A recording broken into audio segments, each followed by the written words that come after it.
IVM. Hi everybody, just wanted to ask everyone for a quick favor. We're running a brand survey right now and would really appreciate it if you could let us know what you think about the advertising on IVM. Go to ivmpodcast.com/survey and do let us know.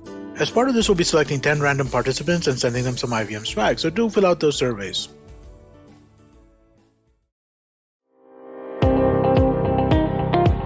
Welcome to All Things Policy, a daily podcast supported by Pragati, a flagship media initiative of the Takshashila Institution. We are a bunch of policy nerds based in Bengaluru, and we like to bring fresh perspectives to Indian affairs and an Indian perspective to global affairs. So grab a cup of coffee, sit back, and join us for today's chat. Hello and welcome to All Things Policy. There's a reasonably high probability that you're listening to this episode on a podcasting app installed on a smartphone that runs either Apple's iOS or Google's Android. And you're likely, you could be listening to this from a first-party application that Apple or Google have made, or another app that one of the thousands of enterprising developers have created, right? And you probably downloaded that app from either Apple's App Store or the Google Play Store, which are the primary channels for distribution of such apps. That being the case, both Apple and Google exercise a fair amount of control over their respective app stores. And we've now reached a point where developers are pushing back on what they see as app store taxes, and regulators in various markets are also looking at ways to check this control. Right. So just a quick scan. South Korea recently passed a law that legislates away some of this control.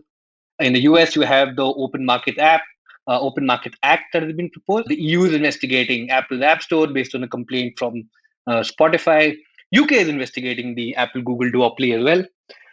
Australia is doing a digital platform services inquiry that also published an interim report in March that looks specifically into Google and Apple duopoly in this space. And the CCI too has some complaints investigations in various stages that concern the Google Play Store or the iOS App Store going on. And today I have with me Sapni and Rohan, and we're going to discuss the recent ruling in the Epic Games versus Apple lawsuit. And this is a significant case because, at least to me, it represents sort of a crystallization of the growing mainstream recognition, right, that and of the issues pertaining to control over app stores. So let me start with you, Rohan. Why don't for the sake of our listeners, right, fill us in on what's the context, what's happening here, why should we care? Right. I think why should we care is something I'll take later on. But what in terms of what's happening? See, Apple, Epic versus Apple is a lawsuit brought by Epic Games, which makes Fortnite, and Apple. This started way back in August 2020, and Epic filed a suit in the Northern District of California as related to Apple's practices in the iOS App Store. So the idea here was that they challenged Apple's restrictions on apps from having other in-app purchasing methods so developers are not allowed to have those outside the App Store. Right. And they've also challenged the revenue cut that Apple takes on each purchase made in the App Store with regard to the game Fortnite specifically. And they wanted to either bypass this or have Apple take less of a cut. Now, that while it was proceeding, Apple filed a countersuit, asserting that Epic purposely breached its terms of contract with Apple to goad Apple into action. And then it's sort of defending itself against Epic's lawsuit. So the verdict on this was out recently, and this is broadly where we are. And the verdict isn't a slam dunk. TLDR, it's not a slam dunk for either of those parties. We'll get into the finer points of it. But basically, Epic sued Apple, Apple sued Epic. And the main points of contention here are the revenue cut that Apple takes, the in-app purchases, whether or not they should be allowed, and to what degree they should be allowed in, and also finally whether or not the 30% cut is too high. Right. Okay, thanks. Sapni, I'll come to you now. In terms of the verdict, right? What are the key points that we should be looking out for? Essentially, the verdict is more or less very sympathetic to Epic, but not very positive for Epic's case. Essentially, the only bit of the argument that the court bought from Epic was that the anti-steering provisions, which essentially is what Rohan spoke about, how Apple had the mandatory in-app purchase, Apple payments as the in-app purchase default, and there was no other way to go around it as well, circumvent this default setup as well. So that is the only space that the verdict has given held up Epic's contention. Other than that, the whole broader context of what or whether Apple itself is an abusive dominant player, or if the contract between Epic and Apple was tenable, legally tenable, all of these questions have gone more or less in favor of Apple. So here the only loss that Apple is having, but it is significant given the fact that almost 70% of the App Store revenue comes from, of Apple's App Store revenue comes from the in-app purchases and the commissions on the in-app purchases. And that stands at the entire App Store revenue stands at $19 billion USD. So that's quite a bit of money that Apple might be losing in the future. But that said, otherwise, Epic also lost a lot of money in terms of damages, and the court upheld the very nature of the contract that at present, or while at the point of the file being heard, the 30% commission term was valid. So essentially, the court has looked majorly at the anti-steering provisions. Right, and that's the one that it's ruled in Epic's favor, right? Saying that in maybe in Epic's favor, but broadly for the larger ecosystem as well, in that they can include links or buttons to alternate means of payment. Yes, exactly. And that, I think, from that point, I think here on, it'll considerably affect a lot of decisions that app stores, including Google's Play Store makes, and that it possibly it indicates the shift in the App Store regulation or the terms of App Store conversations that happen. Can I also just add like why this is significant? Because for most of the history of the app economy, so to say, we have had a big chunk of it being regulated by Apple by saying that, listen, this is the App Store, these are the rules, and we can interpret the rules how we like. And like to sort of illustrate that point, you'll see that there are some apps that really just make no sense. For example, the Netflix app on the iPhone, if you're not a subscriber, makes absolutely no sense because it only has one screen which says that sign up. To sign up, you need to just go to the Netflix website and pay for it, pay for the subscription, right? So, but it's okay with Apple because it has classified it as a reader app, right? So there are, for example, you can have in-app purchases. You can purchase something from the Amazon app, and Apple probably won't take a cut. My whole point is that Apple, for the longest time, has made these rules, interpreted these rules for better or for worse. With this judgment coming in, there's actually some. The court is now saying that here is what you can and you can't do. And I think according to me, the most significant part of this is that Apple can't prohibit developers from including in their apps buttons, links, other calls to action. Now, I think we were having a conversation about this before the podcast began. I don't know how this will lead to a reaction by the developers. I mean, it would make more sense. Like the incentives from my initial reading tell me that developers will have more attractive deals if they can if they convince people to pay elsewhere, so that they don't have the 30% cut being taken by Apple. So I don't know how that's going to play out, but as far as regulation is concerned, instead of Apple just making the rules and other developers following it, I think there is now some precedence for the courts actually stepping in to checking how this economy should be regulated. Yeah. So, but this case or this injunction, as it were, is only valid in the US, right? And we still have to see how it plays out, how it gets implemented. And I think the interesting point that you raised about whether developers can actually put different prices in their app. I don't necessarily know if that question has been answered yet, and that's something we'll see playing out over the next couple of months. Yeah, I think that is. I think one of the most interesting aspects of this case, at least initially, when you mentioned that this is applicable just in the US. I mean, other countries are sort of responding to. I mean, there is now precedent set in the US. Other countries have different bits that they are trying to regulate. So South Korea is trying something else, Japan's trying something else. And I think if there is going to be, I mean, if the splinternet is here, different parts of the stack are going to be regulated differently across different countries.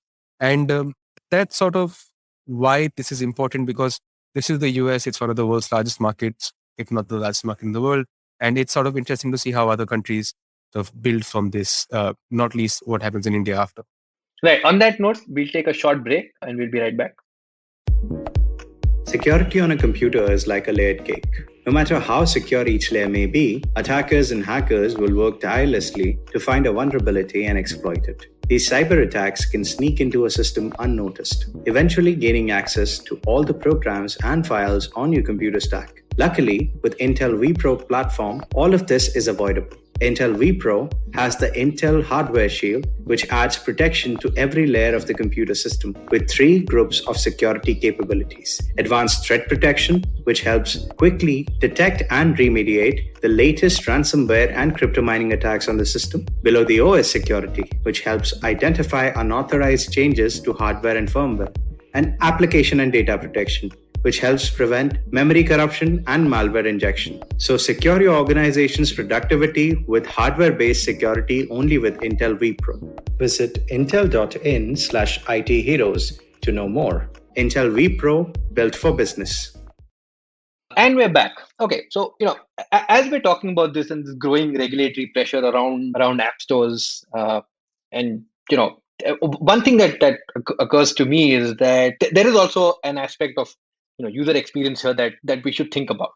Right? So I recall way back, I think in 2008, 2009, I had one of those Windows Phone 6.1, right, which actually had a start menu, and you could do you click start and you go to various things. It was really interesting at the time, and it did have some sort of apps available for it, but there was no app store of such, right? You basically had to go to several suspicious looking websites and download the APK equivalent for them and install them. And it created a lot of, I love tinkering with them. It was great, but I think for an average user, that it would have been a really painful process. And I think that's, to some extent, that's some of the change the App Store model has got. And we need to keep that user experience aspect of it also in mind, because there is a risk of opening some of those risks up as well, depending on which way the various kinds of regulation that's being pursued in different parts of the world plays out.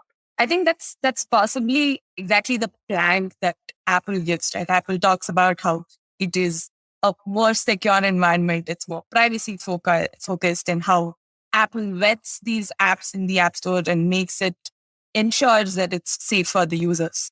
And that is the whole plank on which the whole the so-called anti-steering idea that Apple has propagated, that nobody can use payment models outside of the Apple payment ecosystem. That's based on that plank. But even through the verdict, we can see that, the judge acknowledges this, but while acknowledging that, the judge also seems to compare it to the Mac OS, where an app store equivalent does not exist. And hence, during the course of trial itself, a lot of conversation happened about how Apple iOS is more secure than Apple Mac OS, and that difference. But while we think about that and talk about that, it would be interesting for us to remember that the whole Pegasus leak, alleged leaks, and tapping happened, and how that did not spare the highly privacy focused Apple ecosystem either. And it did not fare any much better than the Android ones. And I think that plank is that plank on the basis of user experience is quite evident through the verdict.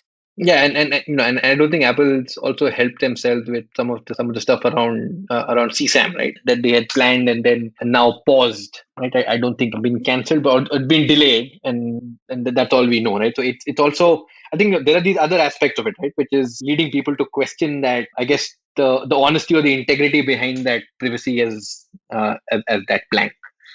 Definitely. And I think they tried to, that this whole discussion, Epic did try to bring it in while defining relevant market. And then there you see how Apple tried to dodge that. And it's more or less a definition which is pro-Apple that has been taken up, that has been accepted and laid down by the court. So essentially the relevant market in this case is the most important and most antitrust schools. The relevant market the judges identified is quote unquote digital mobile gaming transactions. So the Epic position of a relevant market was the entire iOS app ecosystem, while Apple's position was, as we know, digital game market in its entirety. So this sort of difference is quite interesting. And even in in a previous podcast where we spoke about the Facebook FTC suit and why the first suit got thrown away, we discussed how it's really difficult to define relevant market and prove that the big tech, as they're called, it's very difficult to prove that big tech is exercising monopoly power over any market, given the precedents as well as how on technical basis that it's very easy to break the barrier, but not quite so practically. And then I think all of this also contributes to the extent of confusion that is created. And at the end of it, now we have on the practical level, as Rohan was mentioning earlier, we do have a question of a lot of definitions. So what exactly is quote unquote a game? And it's possibly very important in the whole conversation, and how, given that a lot of metaverse conversations are happening, a definition of a game or a definition of what might separate steps in furtherance of metaverse ambitions of different players, like Yeah, Fortnite. and Epic has big metaverse Yeah, ambitions. definitely. Definitely. And I think all those definitions will be very difficult. And I think that is where a lot of these nitty-gritties will get ironed out. And I think probably Rohan also has a take on how there will be difficulties in implementing what a button is, and as we were speaking earlier. Right. See, my 2 cents here is that, so basically when we define a relevant market, there are a few incentives set in place. The company, the alleged monopolist, will say that the market's so huge, right? And that the person who's suing will say that the market's so small and this is the monopoly. And so you always have these incentives at play. I think similar incentives are also in place when you come to the definition of what exactly is a button. And so, like, bear with me here. Like, Apple will try to say that a button just means something that looks like, a button. Developers will say that don't like, they'll try to expand this field for themselves. So, like, it's not just whether or not it looks like a button, but if it works like a button. So, basically, the developers will try to have the broadest possible interpretation of what a button, what a link is, and to have more authority on how they want to advertise their payments and so on. Whereas Apple will try to sort of just maybe just have a design outlook towards this, saying that if it fits these dimensions, it's a button. Right? This very, very wonky conversation aside, I think it's setting up incentives in place for these developers to sort of allow them to interpret these rules more broadly than Apple would. And I think it's an ongoing tussle that the App Store will have to manage. But I think we are in for very, very wonky and interesting times as far as this particular bit is concerned. All right. So, Sapni, coming back to you and the points that you raised about the relevant market, it got me thinking, a little bit about the case, the complaint that's been brought to the CCI, right, with regard to Apple and how the relevant market is defined there. Right? And I just wanted to get your thoughts on that. So it's very interesting. The CCI case, the relevant market in the particular case, is defined as non-licensable OSs. So, and app markets and non-licensable OSs, that's essentially just Apple, right? I mean, there's no other non-licensable ones out there. So that's a very, very restrictive definition, very smart, but the point of it floating or not it's quite dubious. And with respect to the possible effects of Epic and the Epic Apple case on the CCI case by Together We Fight Society, it's interesting that one point which they make is essentially this point of 30%, excessive commission of 30%. So that might influence the decision or the investigation currently done by CCI. But other than that, it's quite difficult. To me, at least, it appears quite difficult that very restrictive and small niche that they have chosen as the relevant market, that it floats in a country where Apple is certainly not a big player when it comes to the OS market in phones. Android really clearly takes the cake there in India. So that will be interesting for us to see. And again, the whole idea of walled garden that Apple has created, that might get discussed, but then it does come back to the point of relevant market at the end of the day. And there, if they cannot argue that across well, then even after them probably alleging that it's a violation of Competition Act and it is prohibitory and arbitrary discriminative practices, etc., it might be very difficult to float. But then it's interesting. We will see how the CCI looks at it, and it will be an interesting case at least to look at. Yeah, as Rohan says, time will tell. We'll keep an eye out for that, and we'll report back when there's more developments on that front. For now, thanks for listening. Have a good day.